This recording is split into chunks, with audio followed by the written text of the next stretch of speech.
할렐루야. 오늘도 좋은 날입니다. 로마서 12장 16절에서 21절 말씀 묵상입니다.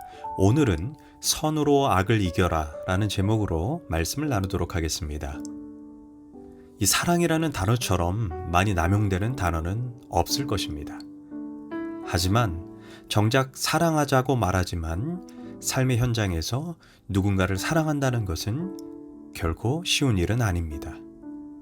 왜냐하면 인생을 살다 보면 항상 악의를 품고 음모를 꾸미고 남을 해치는 그런 악한 사람들이 우리 인생에 존재하기 때문입니다. 그런 사람들과 원만한 관계를 맺고 풀어나가는 것은 결코 쉬운 일은 아닙니다. 그렇다면 나를 고통스럽게 하는 그런 사람들과 어떻게 인간관계를 맺고 살아가야 할까요? 여기에 세상의 방식과 하나님의 방식에 차이가 있습니다. 세상의 방식은 다른 사람이 나에게 해를 가한 만큼 똑같은 방식으로 대가를 치르게 합니다. 사실 똑같은 방식으로 해를 가하는 것도 양호한 것입니다.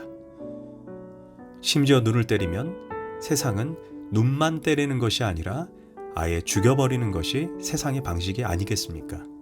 구약 성경에 나오는 눈에 눈으로, 이에는 이로라는 동상동해법이 나옵니다. 저는 이것이 인간의 악한 본성을 아는 하나님께서 한계를 정해줌으로 더 큰 악이 발생하지 않게 하려는 의도가 아닐까 생각해 봅니다. 예를 들어 어떤 사람이 직장에서 누군가에게 해를 당하면 해를 당한 사람은 자신이 손해본 만큼만 복수하는 것이 아니라 아예 상대방이 직장에서 쫓겨나서 쪽박차게 만드는 것이 사람의 본성이 아닙니까? 사실 이것도 양호합니다. 아예 다른 직장까지 소문내서 그 사람의 일생을 짓밟아 버리는 것이 인간의 악함입니다. 오히려 복수의 한계를 정해놓고 그 이상 복수하지 못하게 하는 것이 구약에서 하나님의 최고의 자비였습니다. 그러나 신약에 와서는 예수님께서 우리에게 하나님의 백성들이 어떻게 살아야 하는지에 대해서 말씀해 줍니다. 너희를 핍박하는 자를 축복하라. 이렇게 말씀해 주고 있습니다.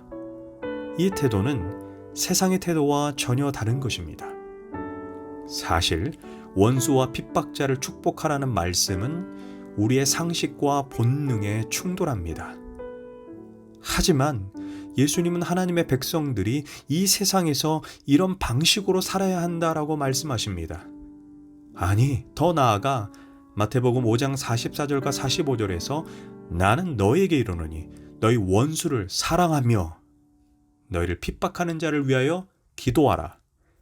이같이 한즉 하늘에 계신 너희 아버지의 아들이 되리니 라고 말씀합니다. 사실 나를 핍박하고 고통을 주는 사람을 보복하지 않고 용서하라 해도 결코 쉽지 않습니다.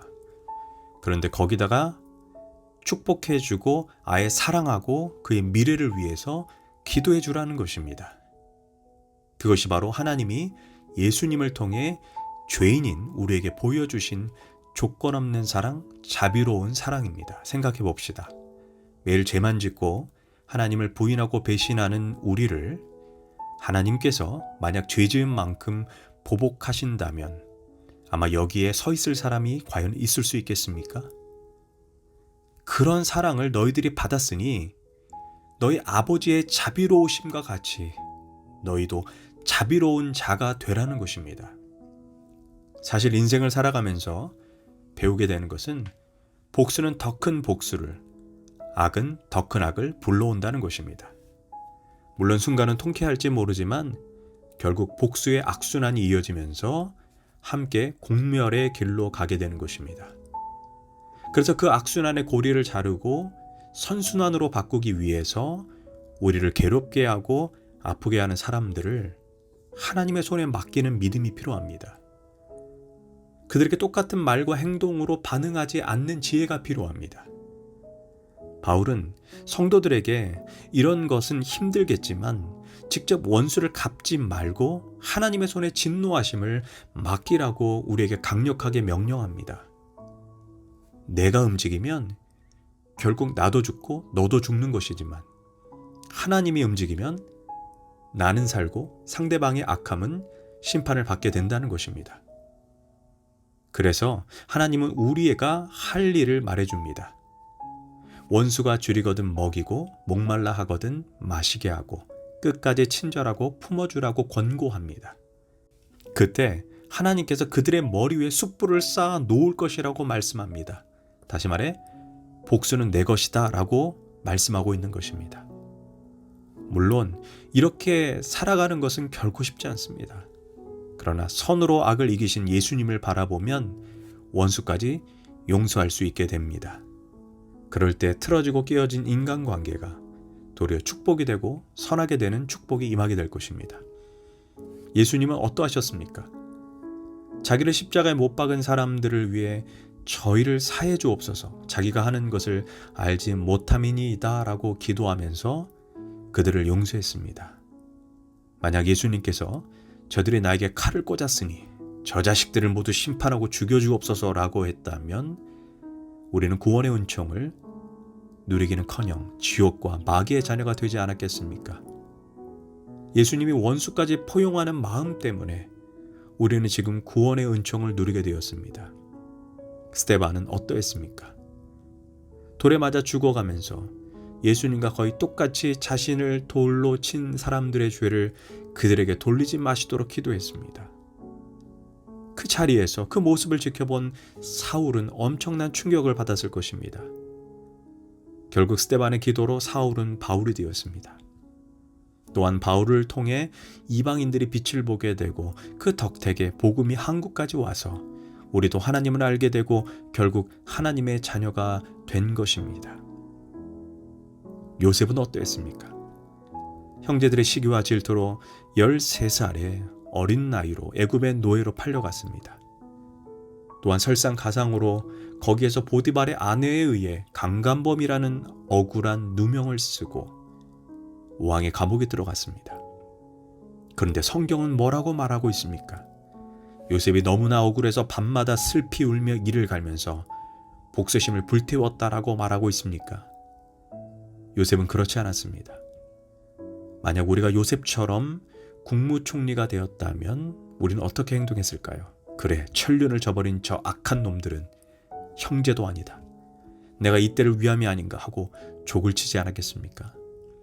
또한 보디발의 아내를 향해 이 약한 마녀야, 이제 네 목을 쳐서 내 억울함을 풀겠다라고 말하지 않았을까요? 만약 요셉이 그렇다면 하나님은 결코 요셉을 국무총리가 되게 하지 않았을 것입니다. 요셉은 국무총리가 되고 형제들에게, 보디발의 아내에게 복수하였다라는 말이 없습니다. 그러하기에 성경에서 요셉은 하나님과 신실하게 동행한 인물, 악을 선으로 갚은 인물, 결국 모든 것을 합력하여 선을 이루는 인물로 영광을 누리고 있는 것입니다. 지금 보복하고 싶고 원수 갖고 싶고 죽이고 싶을 정도로 미워하는 사람이 있다면 예수님은 축복하라고 명령합니다. 물론 그것은 우리의 힘으로 되지 않습니다. 악순환의 고리를 자르고 선순환으로 바꾸기 위해서 악보다 더 큰 힘이 필요합니다. 저주를 축복으로 바꾸는 능력, 복수를 사랑으로 바꾸는 비결은 바로 십자가 아래로 우리가 들어가야 합니다. 원수를 축복하라는 말씀은 곧 예수님과 하나가 되라는 말씀입니다. 예수님이 나를 품어준 것처럼 십자가를 진정으로 경험한 자라면 값없이 용서하고 사랑하는 삶을 살게 될 것입니다. 기도하겠습니다. 하나님, 오늘 이 시간 내가 용서할 수 없는 사람, 복수하고 싶은 사람이 있습니다.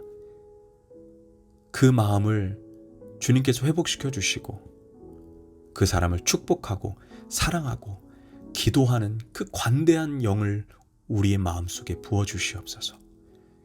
예수님의 이름으로 기도합니다. 아멘.